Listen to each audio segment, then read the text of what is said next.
Hi friends, welcome to tech travel Telugu. Friends, bag helmet తీసుకుని ఎక్కడికి వెళ్తున్నా అనుకుంటున్నారా?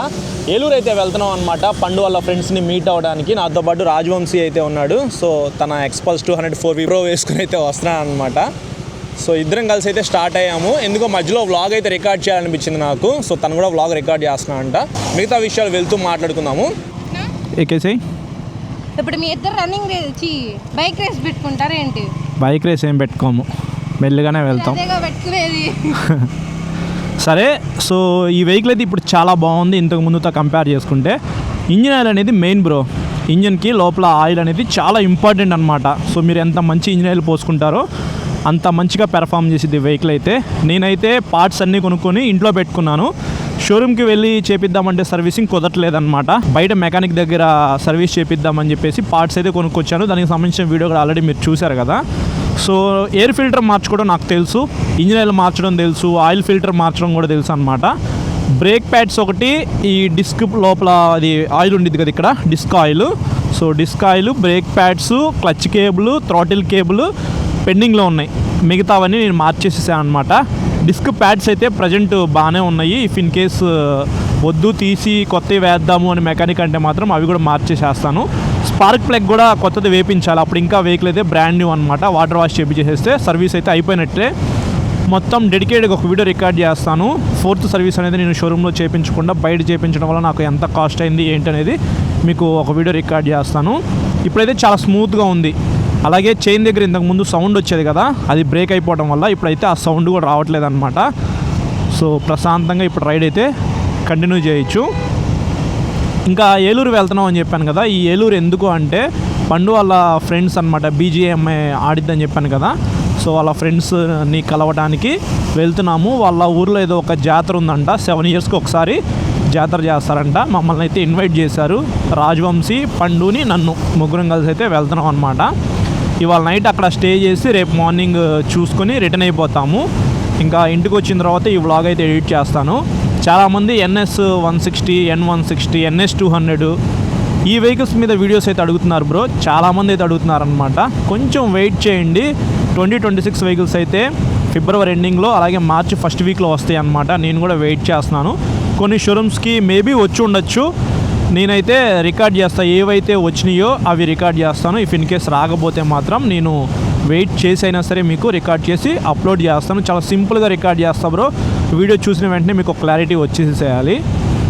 ఇంకా ఇందాకే మన సబ్స్క్రైబర్ నేను రీసెంట్గా KTM ఆరెంజ్ XP ఈవెంట్కి వెళ్ళినప్పుడు నన్ను మీట్ అయ్యాడు అనమాట బ్రో అయితే.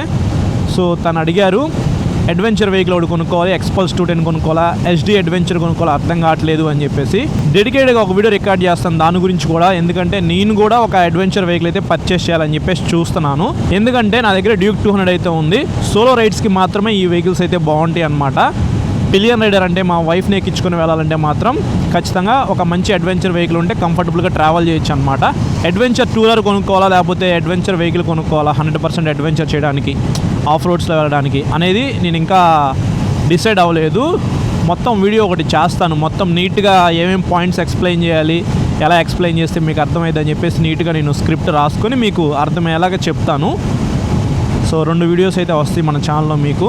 ఇంకా గివ్ అవే విషయానికి వస్తే 198 Q&Aలో నేను విన్నర్ని అనౌన్స్ చేశాను అనమాట. బోట్ వాచ్ అయితే గెలుచుకున్నారు. Congratulations bro. మీ అడ్రస్ డీటెయిల్స్ అవన్నీ కూడా నాకు వాట్సాప్ చేయండి, నేనైతే మీకు రిప్లై ఇస్తాను, కొరియర్ చేసేస్తాను. 199, 200 ఈ 2 Q&As కూడా మీరు మిస్ అవ్వద్దు. సో రియల్మీ TWS అయితే నా దగ్గర ఉంది, అది కూడా ఇచ్చేసేస్తాను మీకు. ఇంకా ఫ్యూచర్లో చాలా గివ్ అవేస్ అయితే ప్లాన్ చేస్తున్నాను. 1 by 1 అయితే మీకు వస్తూనే ఉంటాయి. సో ఇన్నాళ్ళు నాకు సపోర్ట్ చేసినందుకు నేను మీకు ఏదో ఒకటి రిటర్న్ గిఫ్ట్ ఇవ్వాలి కదా. సో ఖచ్చితంగా మీరు మన ఛానల్లో పెద్ద పెద్ద గివ్ అవేస్ కూడా చూస్తారు. మీరు ఇట్లాగే సపోర్ట్ చేస్తూ ఉంటే ఏ వీడియోకి ఎక్కువ వ్యూస్ వచ్చినా రాకపోయినా నా Q&Aకి ఖచ్చితంగా 5,000 నుంచి 6,000 వ్యూస్ అయితే వస్తున్నాయి. నేను చాలా హ్యాపీగా ఫీల్ అవుతున్నాను. ఎందుకంటే ఆ Q&A వీడియో సిరీస్ స్టార్ట్ చేసినప్పుడు నాకు 100, 150 కన్నా ఎక్కువ వ్యూస్ వచ్చాయి కాదు. తర్వాత నిదానంగా 1,000కి పెరిగింది. ఇప్పుడు 5,500 నుంచి 6,000 వ్యూస్ దాకా అయితే వస్తున్నాయి. చాలా హ్యాపీ బ్రో. మీరు ఆ Q&A సిరీస్ని బాగా హిట్ చేసి వీడియోకి ఒక 10,000 వ్యూస్ వచ్చినట్టుగా చేస్తే మాత్రం నేను చాలా చాలా హ్యాపీగా ఫీల్ అవుతాను. సో అంతకు మించి ఎక్కువ వ్యూస్ వస్తే మాత్రం సూపర్ అన్నమాట. ఏదైనప్పటికీ మీ చేతుల్లోనే ఉండిద్ది, మీరు సపోర్ట్ చేస్తేనే కదా ఎవరికైనా సరే మీరు సపోర్ట్ చేయాల్సిందే. సపోర్ట్ చేస్తేనే వాళ్ళు ఇంకా మీకోసం ఎన్నో మంచి వీడియోస్ అయితే రికార్డ్ చేసి అప్లోడ్ చేస్తారు. బై ఇప్పుడే మనం గన్నవరం ఎయిర్పోర్ట్ అయితే క్రాస్ అయ్యాము. మీరు తప్పకుండా ఖచ్చితంగా మిస్ అవ్వకుండా చూడాల్సిన వీడియో అయితే ఈ వెహికల్కి సంబంధించిన 4th సర్వీస్ వీడియో అనమాట. 3 సర్వీసెస్ అయితే మనం షోరూంలో చేయించాము. 4th సర్వీస్ అయితే షోరూంలో చేయించడానికి కుదరట్లేదు కాబట్టి నేను ఇంట్లోనే చేసుకున్నాను కొంతవరకు. ఇంకా కొంతవరకు మెకానిక్ దగ్గర చేయించాలన్నమాట. అది పెండింగ్లో ఉంది. అది కూడా అయిపోయిన తర్వాత నేను మెకానిక్కి ఎంత ఇచ్చాను, మనం ఎంతవరకు సేవ్ చేసుకున్నాము, బయట షోరూంలో ఇస్తే ఎంత కాస్ట్ అవుతుంది అనే దాని గురించి మొత్తం క్లియర్గా డెడికేట్గా ఒక వీడియో రికార్డ్ చేస్తాను. ఎవరైతే MT-15, R15 వర్షన్ 4, NS 200, అలాగే డ్యూక్ 200, డ్యూక్ 250, ట్రయంఫ్ స్పీడ్ 400 ఇట్లాంటి వెహికల్స్ కొనుక్కుందాం అనుకుంటున్నారు అంటే 200cc పైన ఉన్న వెహికల్స్కి ఖచ్చితంగా కొద్దిగా మెయింటెనెన్స్ అయితే ఉండిద్ది అనమాట. సో ఆ వెహికల్స్కి మెయింటెనెన్స్ ఎక్కువ ఉండిద్ది కాబట్టి నేను కొనుక్కోలేను, నేను మెయింటైన్ చేయలేను అని ఎవరైతే అనుకుంటారో వాళ్ళకి ఆ వీడియో హెల్ప్ అయ్యిద్ది. సో మీరు ఆ వీడియో చూడండి, మీకు మెయింటెనెన్స్ అయితే కొద్దిగా తక్కువ ఉంది అనిపించేలాగైతే రికార్డ్ చేస్తాను. నాకు ఏదైతే నేను ఎక్స్పీరియన్స్ చేశానో దాని గురించే నేను మాట్లాడతాను బ్రో. అప్పుడు మీరు కూడా ఈజీగా మెయింటైన్ చేయొచ్చు అనమాట. ఆల్మోస్ట్ లైట్ ఫెయిల్ అయిపోతుంది. నా ఆడియో మాత్రమే మీకు వినబడిద్ది అనమాట. ఇంకా క్లారిటీ ఎలా ఉందో ఇంకా మీరే నాకు చెప్పాలి. ఇంకొక వెహికల్ కూడా కొనుక్కుందాం అనుకుంటున్నాను. నాకు అడ్వెంచర్ వెహికల్స్ అంటే చాలా ఇష్టం. ఎందుకంటే నేను రైడ్ చేసుకుంటూ వెళ్ళేటప్పుడు గుంతలు వచ్చినా సరే అది ఐ డోంట్ కేర్, నేను వెళ్ళిపోతా అనిద్ది. సో మనం బ్రేక్స్ వేయాల్సిన అవసరం లేదు కదా, హ్యాపీగా రైడ్ చేసుకుంటూ వెళ్ళిపోవచ్చు. ఎక్కడ స్పీడ్ బ్రేకర్స్ ఉంటాయి, ఇంజిన్ దగ్గర ఎక్కడ తగిలిద్ది, గ్రౌండ్ క్లియరెన్స్ తక్కువ ఉంది కదా ఈ వెహికల్కి అని టెన్షన్ పడకుండా కంఫర్టబుల్గా ప్రశాంతంగా రైడ్ చేయాలంటే మాత్రం అడ్వెంచర్ వెహికల్సే అనమాట. మన ఇండియన్ రోడ్స్కి తగ్గట్టుగా ఉండాలి అంటే ఆ వెహికల్ సెట్ అవుతాయి. సో నాకు కూడా ఆ వెహికల్ అంటేనే ఇష్టం. మంచిగా మట్టి రోడ్లో హ్యాపీగా బురద ఉంటే బురదలో వెళ్తూ సూపర్ అడ్వెంచర్ చేసుకుంటూ వెళ్ళిపోవచ్చు. కొంచెం ఫ్యాట్ ఉన్న వాళ్ళైనా లావుగా ఉన్న వాళ్ళైనా సరే హ్యాపీగా రైడ్ చేసుకుంటూ వెళ్ళారనుకోండి ఆఫ్ రోడ్లో ఖచ్చితంగా వెయిట్ రెడ్యూస్ అవుతారనమాట. చాలా కష్టం ఆఫ్ రోడ్ చేయాలంటే, చాలా పేషెన్స్ అయితే ఉండాలి.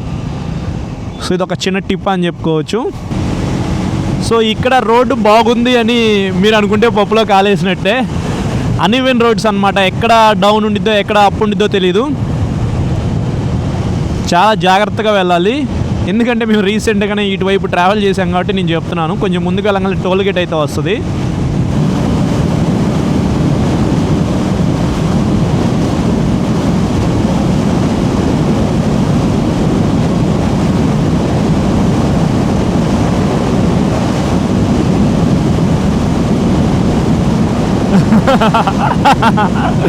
యాక్సిలేటర్ మొత్తం తిప్పేశాను. ప్రస్తుతానికి 122 km/h స్పీడ్ అయితే వెళ్ళింది. సో ఇక్కడ రోడ్స్ అయితే అంతగా బాగోవు అనమాట. టెన్షన్గానే నేను నడిపాను. స్పీడ్ అయితే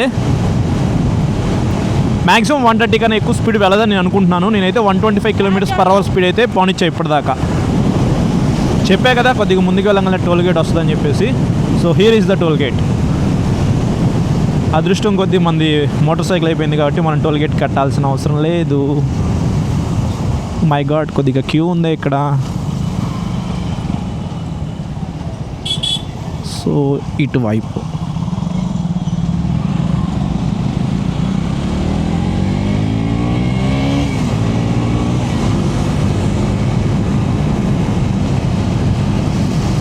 నాకు హై ఆర్పిఎంలో వెళ్ళే వెహికల్స్ అంటే ఇష్టం.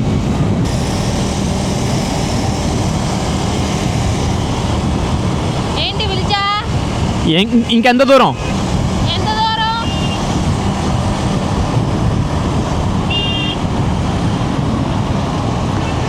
హైవేలో ఈయన బ్రేక్లు వేస్తాడేంటి? ఎదురు ఎవరు లేరుగా. 40 minutesలో వెళ్తామంట.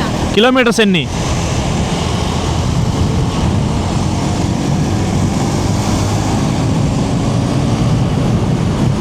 40 minutes పట్టిద్దంట. ఐ థింక్ 25 km ఈజీగా ఉంటుంది. సో మీకు ఇంకా బోర్ కొట్టించదలుచుకోలేదు, ఓ పక్కన ఆగి కెమెరా ఇవన్నీ బ్యాగ్లో పెట్టుకొని ఇంకా త్వరగా రీచ్ అయిపోతాము. ఈ వ్లాగ్ ఇక్కడితో ఎండ్ చేస్తున్నాను. ఈ వీడియో నచ్చితే మాత్రం లైక్ చేయండి, మీ ఫ్రెండ్స్ అందరికీ షేర్ చేయండి. అలాగే మన ఛానల్కి సబ్స్క్రైబ్ చేయకుండా చూసినట్లయితే ఇప్పుడే సబ్స్క్రైబ్ చేసుకొని పక్కన బెల్ ఐకాన్ అయితే క్లిక్ చేసి పెట్టుకోండి. మన వీడియో పెట్టిన వెంటనే మీకు నోటిఫికేషన్ వస్తుంది. బాయ్. సో ఫ్రెండ్స్, ఇక్కడ మేము సెకండ్ టోల్ గేట్ దగ్గరికి అయితే వచ్చాం అనమాట. ఒక చిన్న బ్రేక్ అయితే తీసుకున్నాము. సో ఇక్కడ మీరు చూడొచ్చు, హెల్మెట్ నిండా మొత్తం పురుగులు అనమాట. నైట్ ట్రావెల్ అంటేనే చాలా రిస్క్ అని చెప్పుకోవచ్చు. ఇప్పుడు దీనిని ఇట్లా క్లీన్ చేసా అనుకోండి మొత్తం అతుక్కుపోయిద్ది. సో చాలా జాగ్రత్తగా వాటర్తో క్లీన్ చేయాలి. అందుకే ఒక పక్కన ఆగాము. సో నైట్ టైం ట్రావెల్ చేసే వాళ్ళు మాత్రం చాలా జాగ్రత్తగా అయితే ట్రావెల్ చేయండి. స్మోక్ వైజర్ అని చెప్పేసి ఏమీ ఫీల్ అవ్వద్దు. నాకైతే విజిబిలిటీ బాగానే ఉంది.